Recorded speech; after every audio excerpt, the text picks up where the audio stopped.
ಹಬ್ಬ ಆದಮೇಲೆ ಎಲ್ಲರ ಮನೆಯಲ್ಲೂ ವೀಳ್ಯದೆಲೆ ಇದ್ದೇ ಇರುತ್ತೆ. ಈ ಥರ ಪರೋಟ ಟ್ರೈ ಮಾಡಿ ನೋಡಿ, ತುಂಬಾ ಟೇಸ್ಟಿಯಾಗಿರುತ್ತೆ. ಈ ಪರೋಟ ಹೆಂಗೆ ಮಾಡೋದು ಅಂತ ತೋರಿಸ್ತೀನಿ.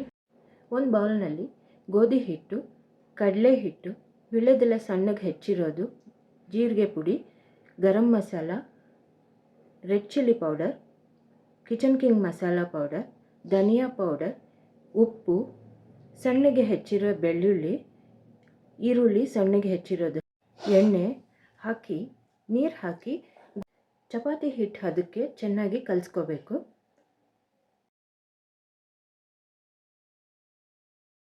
ಇದು ಸಣ್ಣ ಉಂಡೆ ಮಾಡಿಬಿಟ್ಟು ಚಪಾತಿ ಥರ ಲಟ್ಟಿಸ್ಕೊಂಡು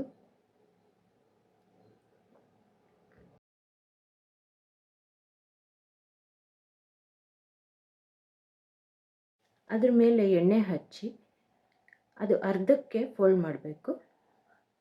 ಇವಾಗ ಅದು ತಿರ್ಗಾ ಎಣ್ಣೆ ಹಚ್ಚಿ ಅದ್ರ ಮೇಲೆ ತಿರ್ಗಾ ಅರ್ಧಕ್ಕೆ ಫೋಲ್ಡ್ ಮಾಡಿ ಟ್ರಯಾಂಗಲ್ ಶೇಪ್ನಲ್ಲಿ ಲಟ್ಟಿಸ್ಕೋಬೇಕು.